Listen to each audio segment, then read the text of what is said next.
Hi guys, मैं प्रिया। Welcome है आपका मेरे ब्यूटी चैनल्स पे। मैं आज बात करने जा रही हूँ डैंड्रफ के बारे में। डैंड्रफ पहले क्यों होता है, उसके बाद हम बात करेंगे कि डैंड्रफ को हमें रिमूव कैसे करना है। पहले हमारा जो हेयर होता है उसमें खुद का ऑयल, खुद का न्यूट्रिशन होता है, जो धीरे धीरे वो कम होने लग जाने की वजह से भी हमारा हेयर फॉल होता है। और जो डैंड्रफ है कुछ टाइम के बाद क्या होता है, हमारा जो स्कैल्प है, न्यू स्किन आती है उसकी, और पुरानी स्किन वहाँ पे रह जाती है। पुरानी स्किन जब नहीं निकल पाती है तो उसके वजह से भी हमारे हेयर पे डैंड्रफ होना शुरू हो जाते हैं। तो इसलिए, और डैंड्रफ की वजह से हमारा स्किन बहुत ड्राई हो जाता है। ड्राई होने की वजह से भी हमारा हेयर फॉल होना शुरू हो जाता है। और बारिश के टाइम पे, अभी मानसून का टाइम है, अभी बारिश में बहुत ज्यादा डैंड्रफ होंगे, क्योंकि बहुत जल्दी बैक्टीरिया जो होते हैं बहुत जल्दी ग्रो करने लग जाते हैं, बहुत जल्दी रिएक्ट करते हैं। डैंड्रफ भी जो है वो हमारा एक तरीके से जर्म्स ही है। और डैंड्रफ ऐसा नहीं है कि आपका कोई एज होता है कि इस एज में डैंड्रफ होना स्टार्ट हो जाते हैं, इस एज में डैंड्रफ नहीं होती है, या इस एज में बहुत ज्यादा, ऐसा कुछ नहीं। डैंड्रफ कभी भी किसी को कभी भी कहीं भी हो सकता है। किसी बच्चे को लेके किसी बूढ़े तक को कभी भी डैंड्रफ हो सकता है। इसके लिए कुछ ये नहीं है, और ये कोई बीमारी नहीं है कि डैंड्रफ हो गया है तो आप ये हो गया वो हो गया, ऐसा कुछ नहीं। आप इसको बहुत इजीली हटा सकते हो, बस आपको इस पे थोड़ा मेहनत करना पड़ेगा, तब वो हट जाएगा डैंड्रफ। जैसे कि देखिए, बालों का खुद का जो ऑयल न्यूट्रिशन होता है वो बंद हो जाता है। कब बंद हो जाता है? क्योंकि जो वो डैंड्रफ होता है वो हमारे स्कैल्प पे जाके ब्लॉक कर देता है, हमारे रूट्स को ब्लॉक कर देता है। तो ना ही हेयर्स को न्यूट्रिशन, ऑयल कुछ भी नहीं मिल पाता, जिसके वजह से वो धीरे धीरे कमजोर होने के बाद वो टूट जाते। जैसे कोई पौधा को ले लीजिए, अगर वो पौधे को आप अपने रूम में लाके रख देते हो, उसको सनशाइन नहीं मिल पा रहा है, उसको आप वाटर नहीं दे रहे हो, तो वो धीरे धीरे मुरझा के वो मर ही जाएगा। तो इसी तरह हमारे बाल भी होते हैं, वो जड़ से निकलना स्टार्ट हो जाते हैं। फिर कभी कभी तो जड़ पे आते भी नहीं है हेयर, वो होता है हेयर फॉल प्रॉब्लम, जो जड़ पे नहीं आते हमारे बाल। और जो जड़ टूटने के बाद आ जाते हैं वो ठीक है, लेकिन फिर भी क्यों इतना टूटना? अगर डैंड्रफ को हम हटा सकते तो प्लीज उसे हटा सकते हैं डैंड्रफ को। तो डैंड्रफ हमारा समझिए क्यों होता है, क्योंकि न्यू स्कैल्प आती है उसके वजह से होता है। आपका हेयर ड्राई होता है उसके वजह से हो जाता है। आपका स्किन ड्राई है, हेयर ड्राई होगा ही होगा। आप अगर ऑयलिंग अच्छे से नहीं करो, आपको वीक में कम से कम 2 से 3 बार तो करना ही चाहिए। कम से कम आप 2 बार कर लो, 3 बार नहीं कर सकते, 2 बार तो कर ही सकते, तो 2 बार आप कर लो हेयर ऑयलिंग। और क्या, चलो अब बात करते हैं कैसे इसको हटाना है। दही 2 चम्मच लेना है, बेसन 1 चम्मच लेना है आपको, ऑलिव ऑयल आपको अपने हेयर के लेंथ के हिसाब से लेना है। और अगर आपके पास ऑलिव ऑयल नहीं है तो आप कोकोनट ऑयल भी यूज कर सकते हैं।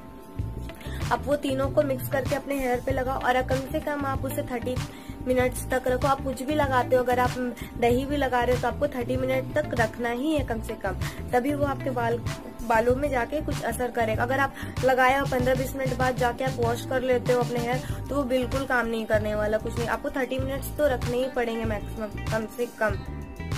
और फिर आप डायरेक्ट नींबू बिल्कुल ना लगाएं। डायरेक्ट नींबू लगाने से क्या होता है, नींबू में बहुत एसिड होते हैं, और एसिड आप डायरेक्ट लगाओगे अपने हेयर पे तो आप सोच लो एसिड लगाने से क्या होगा, और वो अपने मतलब बालों को पूरा निकाल देगा। आपको डायरेक्ट बिल्कुल भी नहीं लगाना है।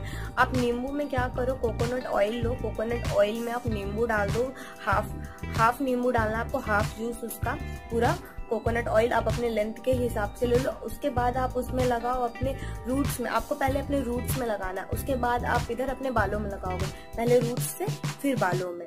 उसको लगाने के बाद क्या करना है आपको, लगा कर आप नींबू और कोकोनट ऑयल आप रात में भी लगा सकते हो। अगर आपके पास टाइम है तो आप नाइट में ही लगा लो, और फिर मॉर्निंग में आप वॉश कर लेना। अगर आपके पास टाइम नहीं तो आप 1 घंटा पहले लगा लेना। 1 घंटा वॉश करने से पहले आपको लगाना। उसके बाद फिर आप बाल धो लो अच्छे से। फिर और आपको जो भी मतलब ये कोकोनट ऑयल या फिर दही बेसन और ऑलिव ऑयल या फिर आपको डायरेक्ट दही, ये तीनों चीज अगर आपको लगाना है तो आपको डेली, कम से कम आपको 3 से 4 दिन ये डेली करना है। डेली करोगे तभी आप जाके आपका ये डैंड्रफ हटेगा। वरना आप सोचोगे आज कर लो फिर 2 दिन बाद हेयर वॉश कर लेती हूँ, तो नहीं, क्योंकि डैंड्रफ अगर एक भी डैंड्रफ है तो मल्टीप्लाई होकर तुरंत वो 100 में हो जाएगा, एक डैंड्रफ भी, क्योंकि उसको टाइम नहीं लगता है बढ़ने में, इसलिए। और आपको क्या करना है, जैसे आप जो कंघी यूज करते हो, जो आप क्लचर या जो आप क्लिप यूज करते हो, कुछ भी, वो आपको डेली वॉश करना है। ये नहीं कि आज मैंने शैम्पू किया तो मैं कंघी धो लेती हूँ, उसके बाद फिर मैं नहीं धोऊंगी, फिर कल वॉश किया उसी से झाड़ लिया, बिल्कुल भी नहीं। आपको फिर से धोना। आप जितने बार हेयर वॉश करोगे उतने टाइम्स आपको अपना कंघी, क्लिप, क्लचर जो भी यूज करते हो आप अपने हेयर पे, आपको वो रोज साफ करना, रोज क्लीन करना, क्योंकि आप देखो कंघी कर रहे हो वो लग रहा है आपके बालों से ऐसे जा रहा है, तो उसमें भी डैंड्रफ हो सकते हैं, वो हमें दिख नहीं रहे बट उसमें भी रहते हैं, क्लचर में भी रहते हैं, क्लिप्स में भी रहते हैं। इसलिए आपको बेटर है आपको हर चीज साफ करके यूज करें, और दूसरों का कंघी यूज आप ना करें ना आप अपना किसी को करने दे। क्या होगा कि अगर आपका डैंड्रफ खत्म हो गया है और आप किसी और का यूज कर रहे हो तो उनके अगर बालों में डैंड्रफ है तो आपके बालों में आ जाएगा। तो इससे बेटर है कि आप किसी का यूज भी ना करो ना आप करने दो किसी को यूज अपना, तो ठीक रहेगा आपका बाल इस तरह से। आपको अपना बाल सेफ रखना है तो आपको कुछ तो अपने पे ध्यान देना ही पड़ेगा। तो बस यही करना है और कुछ नहीं। और हाँ, मेरी वीडियो अच्छी लगी, आपको यूजफुल लगी तो प्लीज लाइक करें, सब्सक्राइब करें और बेल आइकन पे हिट करें। Thank you.